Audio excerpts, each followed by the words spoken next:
हमारी संस्कृति, हमारे संस्कार सदा रहे हमारे साथ। भारत के महान ग्रंथों और काव्यों का संपूर्ण संकलन। सब्सक्राइब करें तिलक।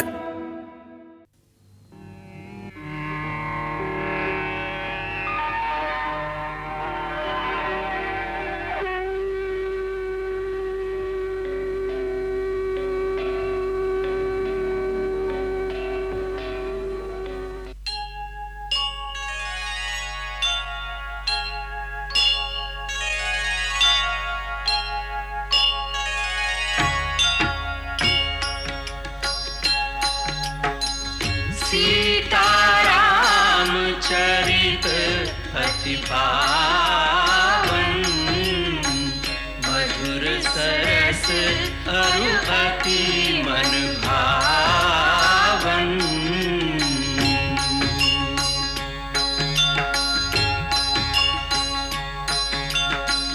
पुनि पुनि कितने हो सुने सुनाए,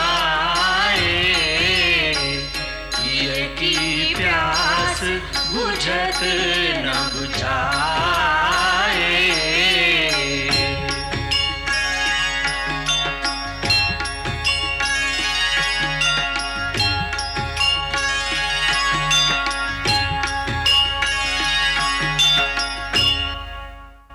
आर्य सुमंत्र, भरत आ गया है, इसलिए महाराज के शरीर को तेल से बाहर निकालकर अंतिम यात्रा के लिए उचित रूप से सजा दिया जाए। अच्छा हुआ कि कुमार सीधा माता के कक्ष में गया, अन्यथा यह करुणाजनक दृश्य उससे सहन नहीं होता। आप तैयारी कीजिए, मैं भरत को जाकर संभालता हूं। जो आज्ञा गुरुदेव।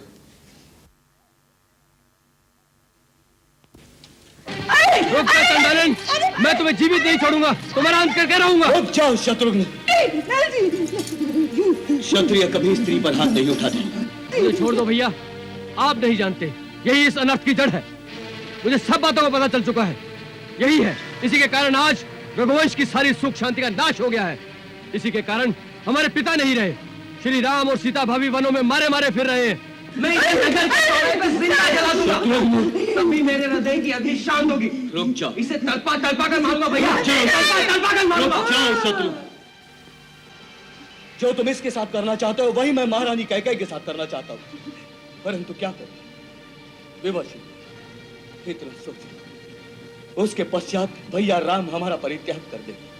बड़ी से बड़ी उत्तेजना में भी वो हमें धर्म की मर्यादा छोड़ने की आज्ञा कभी नहीं देंगे। तो क्या इसे ऐसे ही छोड़ दे? शत्रुघ्न, श्री राम जब हमारे राजा हैं, वही इन राक्षसियों को दंड देंगे। जाओ माता, चली जाओ, चली जाओ यहां से।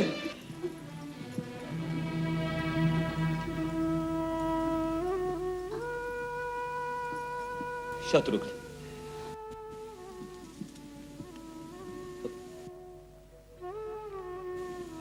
माता कौशल्या को मैं क्या मुंह दिखाऊंगा,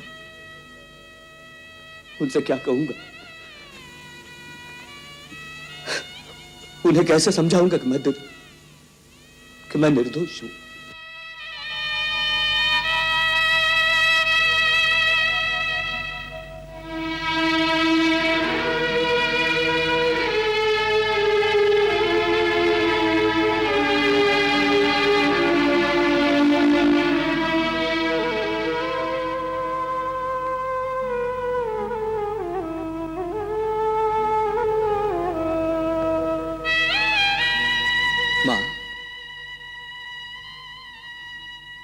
मां,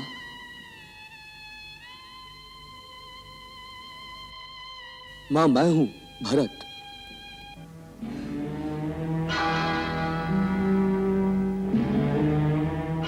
भरत, भरत,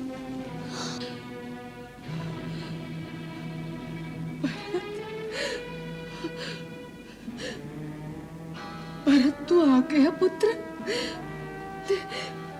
मैं तेरा ही रास्ता देख रही थी, यह मेरी बात कोई नहीं मानता। मुझे मुझे मेरे राम के पास कोई नहीं ले जाता। अब तू तो राजा बन गया है ना। मैं प्रार्थना करती हूँ अपनी सेना को आज्ञा देते, जहाँ राम को छोड़ा है उसी वन में उसकी माता को भी छोड़ा है। माँ, माँ, अगर आप भी राम के पास वन में चली जाएगी तो ये भरत किसकी गोद में बैठकर रोएगा? भरत। माँ, क्या केवल राम ही आपका पुत्र है? नहीं भरत। भरत नहीं, मैं तो इसलिए आपके पास आया था कि आप अपने स्नेह का हाथ मेरे सिर पर रखेंगी, मेरी घायल आत्मा को अपने आंचल की छाया में शरण देंगी। परंतु मेरे भाग्य में मां का प्यार कहा। नहीं भरत नहीं। मेरे पाप का यही दंड है। माता,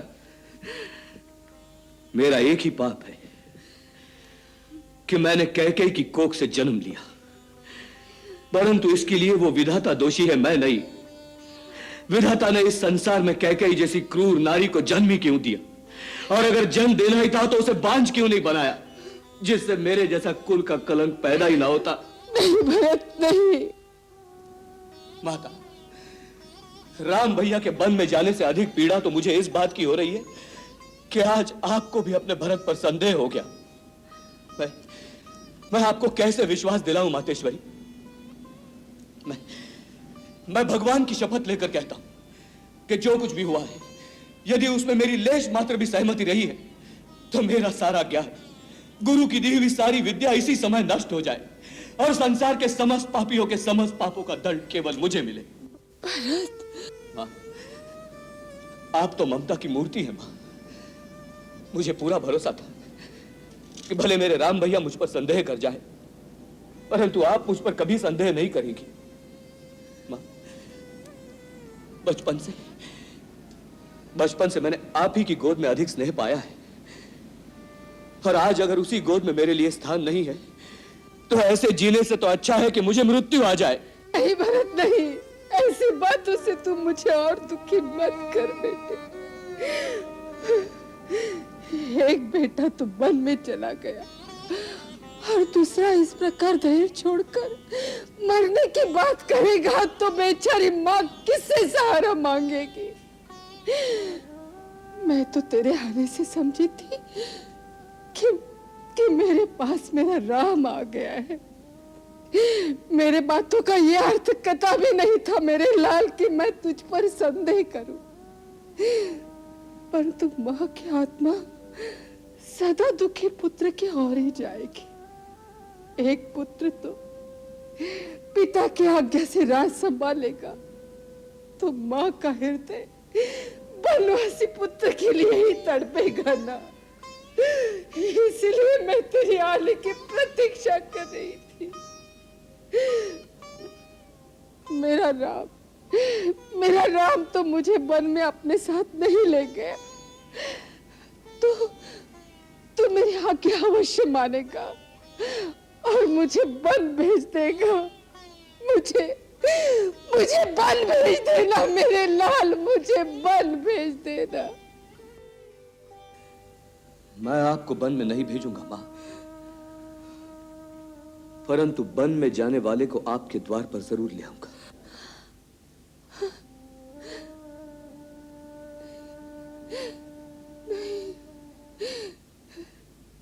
ऐसे सपने मुझे मत दिखा भरत, मुझे मत दिखा। इस सपने को सच करना ही तो अब मेरा कर्तव्य है। मां, मैं पूछता हूं, आपने उन्हें जाने की आज्ञा कैसे दी? अपने अधिकार से उन्हें रोका क्यों नहीं? कैसे रोकती?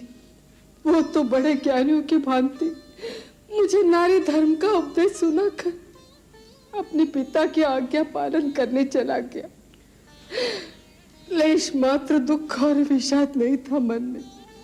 अपने वस्त्र, आभूषण, ये राजमहल, ये साम्राज्य ऐसे छोड़ दिए जैसे कोई अपने पुराने वस्त्र त्याग कर देते। सीता अपने पतिव्रत धर्म पालन करने उस उसके साथ चली गई। लक्ष्मण को राम ने बहुत रोका, परंतु वो नहीं रुका। सबने अपने अपने धर्म का पालन किया, और मेरा वज्र हृदय देखो, दो पुत्र गए, बहू गई, परंतु उन्हें साथ जाते देखकर भी मेरे प्राण उनके साथ नहीं गए। पुत्र स्नेह का धर्म तो महाराज ने पालन किया। महाराज ने जब तक जिए उसके साथ जिए, वो गया तो अपने प्राण भी त्याग दिए, अपने प्राण भी त्याग दिए।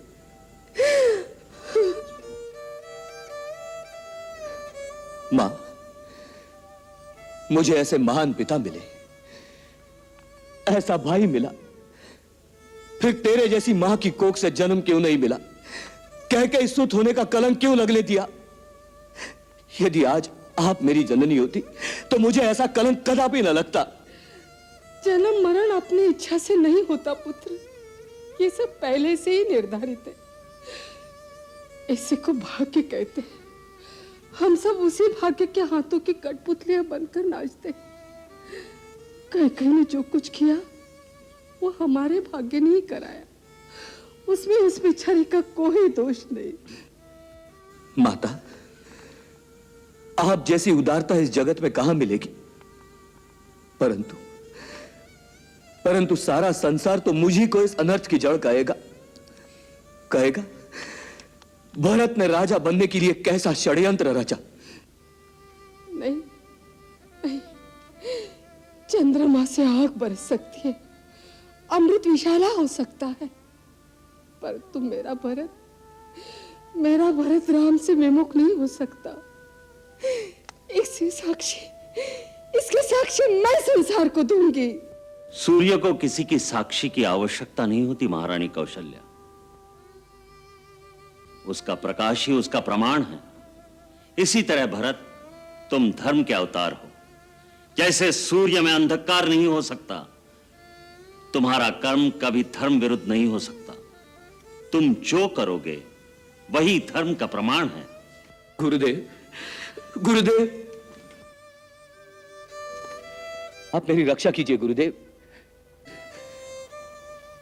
आप मेरी रक्षा कीजिए गुरुदेव। इस विषम स्थिति में अधर्म और अपयश से केवल आप ही मुझे बचा सकते हैं। इस समय पिताश्री की मृत्यु और भाई के वियोग जनित शोक के कारण मेरी बुद्धि कुंठित हो चुकी है, इसलिए आप मेरा मार्गदर्शन कीजिए गुरुदेव।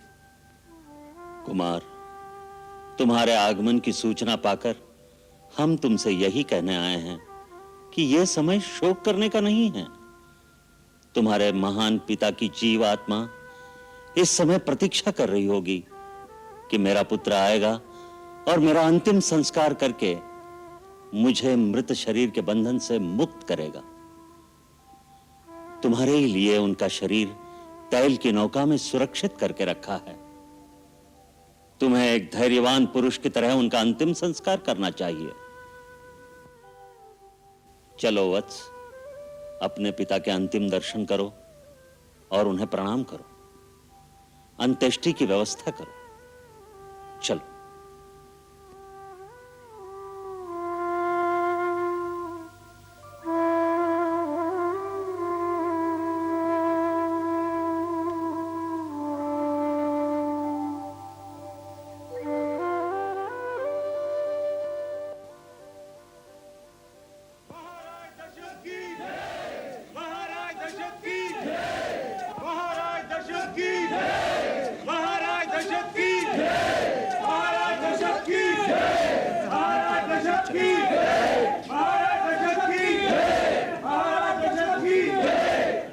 जय जयकार नहीं है पद की,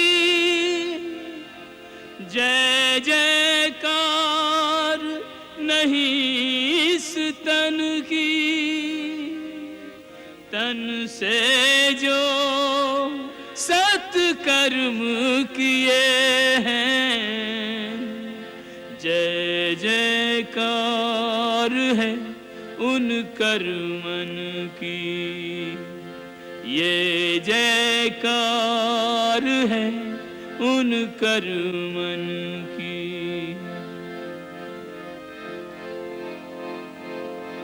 जैसे रन से जीत के जोधा अपने घर को जाते हैं, ऐसे विजयी राजा पर सब श्रद्धा सुमन चढ़ाते हैं। ऐसे विजयी राजा पर सब श्रद्धा सुमन चढ़ाते हैं।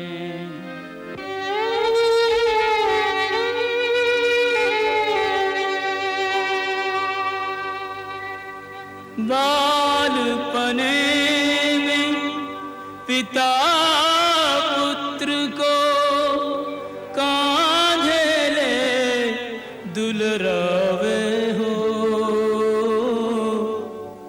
कांधा दे कर उस दुलार का बेटा मोल चुकावे हो,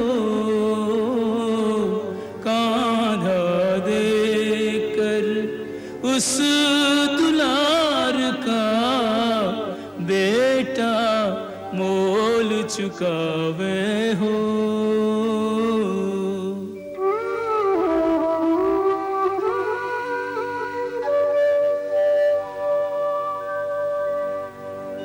रहे पिता को ध्यान पुत्र पर कोई आँच न आवे हो, सबसे पहले पुत्र पिता के तन में आँच लगावे हो, सबसे पहले पुत्र पिता के तन में आँच लगावे हो।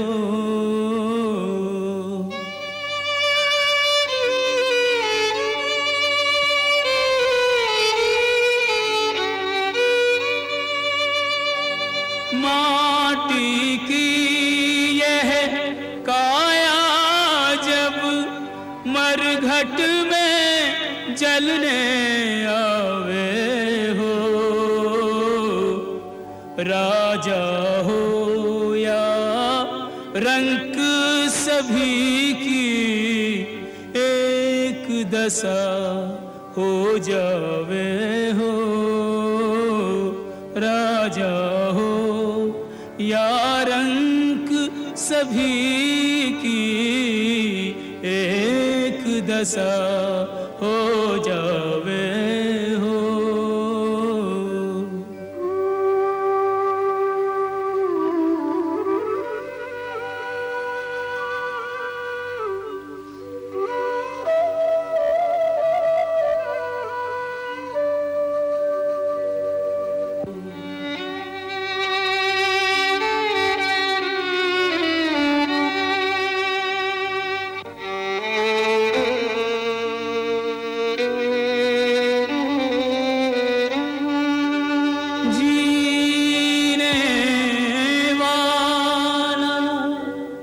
जाने वाले की सुधियां दोहरावे हो, जो हो जितना निकट उसे उतना ही मोह रुलावे हो, जो हो जितना निकट से उतना ही मोह रुलावे हो।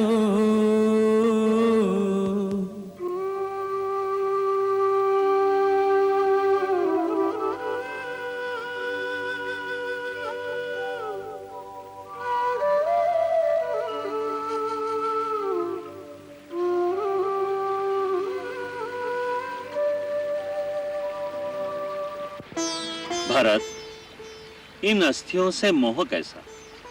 ये तुम्हारे पिता नहीं है। वो महात्मा तो इस समय अपने कर्मानुसार परलोक में बैठे होंगे। जीवात्मा को 5 तत्वों से बना हुआ यह शरीर इसलिए प्रदान किया जाता है कि वो अपने जीवन में इसके द्वारा अपने कर्तव्य और धर्म का पालन करे। प्राणी के चले जाने पर इस पार्थिव शरीर के 5 तत्व अग्नि, वायु, आकाश, जल और धरती मां को वापस दे दिए जाते हैं।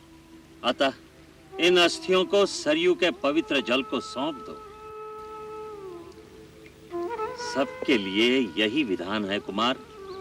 आज जो तुम अपने पिता के लिए कर रहे हो, एक दिन तुम्हारा बेटा तुम्हारे लिए भी यही करेगा।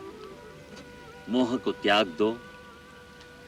तुम्हारा आगे का कर्तव्य तुम्हारी प्रतीक्षा कर रहा है।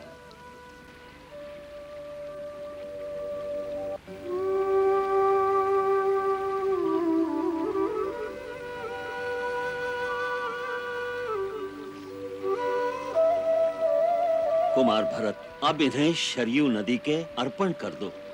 बहते जल की धार में जो डारो बह जाए, जस कीरत सत्कर्म ही या जग में रह जाए।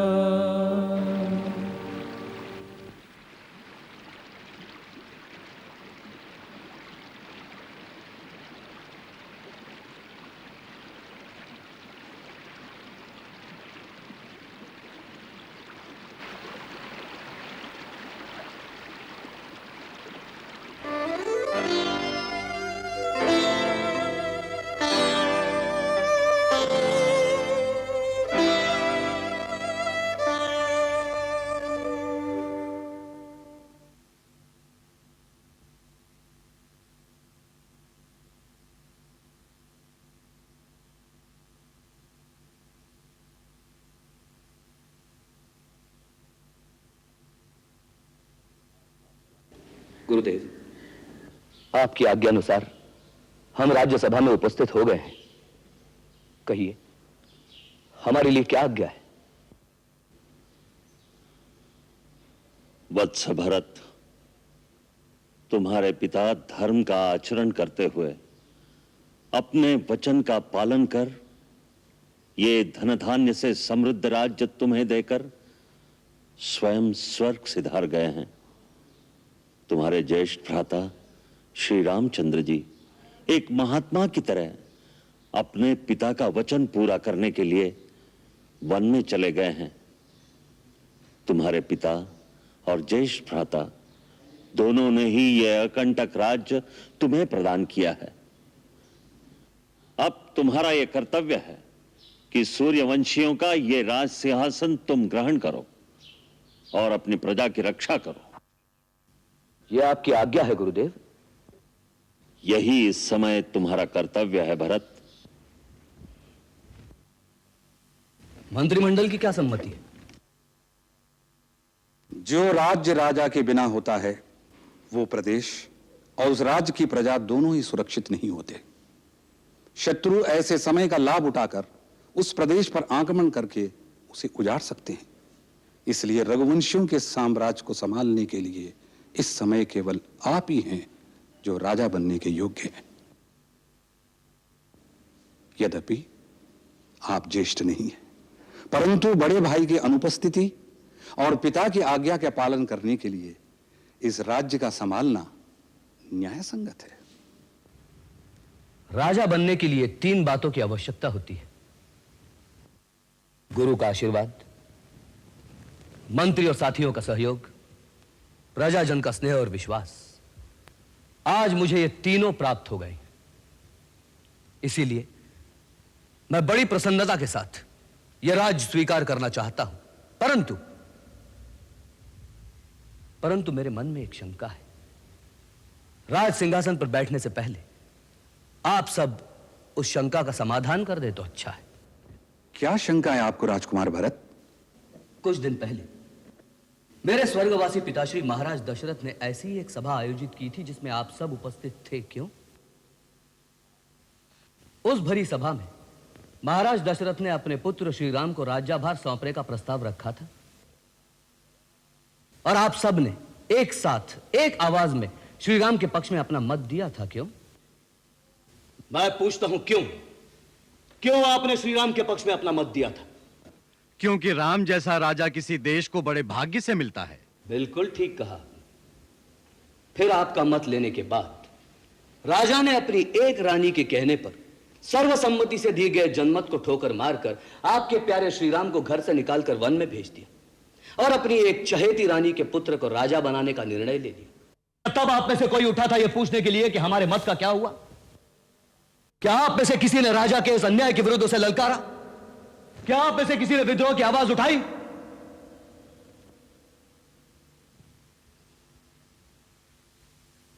मत का अधिकार होना अच्छी बात है, परंतु जो उस अधिकार की रक्षा नहीं कर सकते, उस अधिकार के लिए लड़ना नहीं जानते, उनका यही हाल होगा।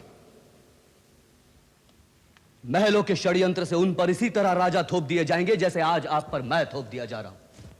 क्या आप चाहते हैं कि इतिहास में ऐसा ही होता रहे? कदापि नहीं। तो फिर उठिए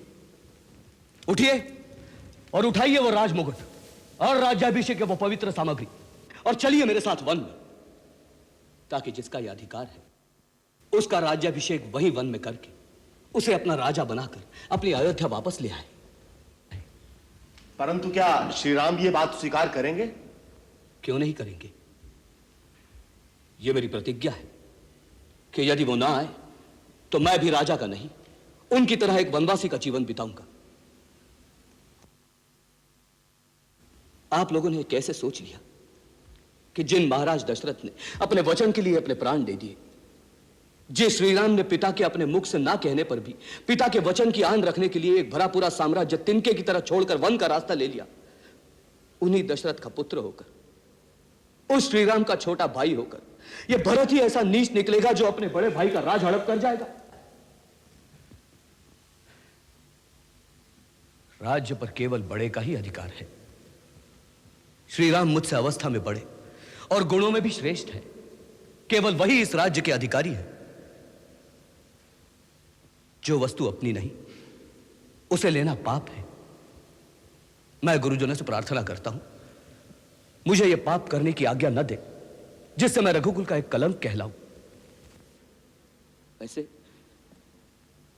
वैसे कलंक तो मुझे मेरी माता ने लगा ही दिया है, लेकिन आप लोग तो मुझ पर दया कीजिए। मैं इस राज्य सभा के बीच खड़ा होकर घोषणा करता हूं, अयोध्या के राजा केवल राम हैं।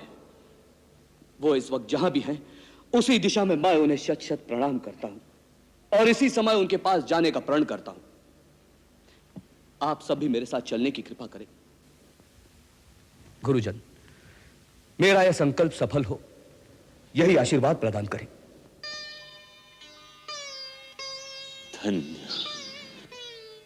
तुम धन्य हो भरत, तुम सचमुच धर्म का अवतार हो। तुम्हारे कई पूर्वज राजा प्रतापी और पुण्यात्मा हो चुके हैं, किंतु धर्म के सामने इतने विशाल साम्राज्य को तुच्छ समझने वाला तुम जैसा महात्मा आज तक कोई नहीं हुआ। तुम राजाओं के राजा हो भरत, तुम धन्य हो। तुम्हारी सदा जय हो, सदा जय हो। तूने बड़े कठिन कार्य का बीड़ा उठाया है भरत। राम बड़ा दृढ़ संकल्प है, उसके निर्णय को बदलना बड़ा कठिन काम है। इसीलिए तो आपका मेरे साथ चलना आवश्यक है। माँ, वो मेरी अनुनय विनय को ठुकरा सकते हैं, मुझे राजनीति धर्म नीति की बातों में उलझा सकते हैं, परंतु आपकी आज्ञा को नहीं टाल सकते। यदि आप आज्ञा करेंगी तो उन्हें आना ही पड़ेगा। माँ, आप मेरे साथ चलिए। अच्छा चल, कदाचित तेरे पुरुषार्थ से ही अयोध्या का भाग बदल जाए। अवश्य बदल जाएगा माँ, अवश्य बदल जाएगा। भैया और भाभी निश्चय ही लौट आएंगे। मैं उनके राज्याभिषेक की सामग्री साथ ले जा रहा हूं। वहीं वन में गुरुदेव उनका अभिषेक करेंगे। फिर हम अपने राजा रामचंद्र को बड़े वैभव के साथ अयोध्या लेकर आएंगे, बड़े वैभव के साथ। माँ, तुम चलने की तैयारी करो, मैं बाकी व्यवस्था देखता हूं।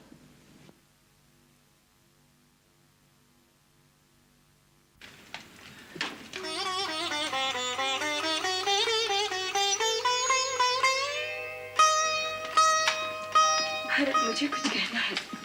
मेरी बात तो सुन ले भरत। इस तरह मुंह मोड़कर मत जा। कहिए महारानी कैकेयी, क्या कहना चाहती है? मैं भी तुम्हारे साथ वन में चलना चाहती हूँ। क्यों? 14 वर्ष का देश निकाला क्या कम है? और बढ़ाना चाहती है? भरत, परशुराम की तरह तू भी अपनी माँ का सर काट कर फेंक दे, किंतु लज्जा से और धरती में मत गाड़। तो फिर वन में तुम्हारा क्या काम है? सबसे बड़ी पापिन मैं हूं। ये सारा सर्वनाश मेरे ही कारण हुआ है। ये आग जो मैंने लगाई है, अपने पश्चाताप के आंसुओं से मुझे शीतल करने दे। तुम सब जिस लक्ष्य के लिए वन में जा रहे हो, मुझे भी अपनी सहभागिनी बना लो। वो अधिकार अब तुम खो चुकी हो। माँ का अधिकार उससे कोई नहीं छीन सकता।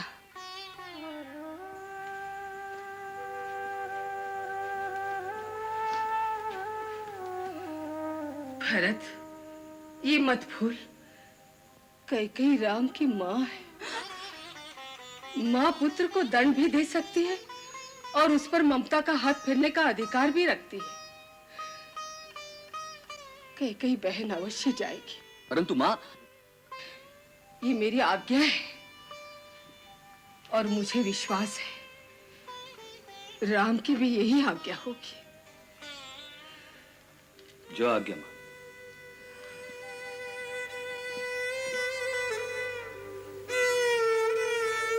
दीदी,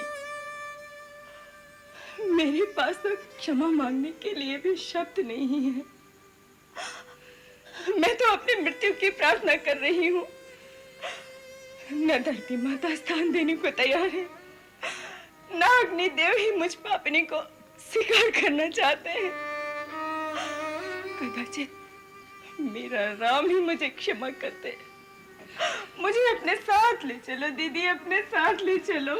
अरे पगली, वो तो तुझे दोषी ही नहीं मानता। देख लेना, उसके स्नेह में कोई अंतर नहीं आया होगा। नहीं, मैं उसके सामने क्या मुंह लेके जाऊंगी? मैं उसे अपना मुंह नहीं दिखा सकती। आप ही मेरी ओर से उसे कह देना, हो सके तो मुझ पापिन को क्षमा कर दे। नहीं बहन, इसमें तुम्हारा कोई दोष नहीं। हम सब नियति और काल के अधीन, उन्हें जो करना होता है उसी और हमारी बुद्धि फेर देते हैं। दीदी, चल जल्दी की तैयारी कर दीदी। मंगल भवन अमंगल हारी, तब हो सुदशरथ अजिर बिहारी।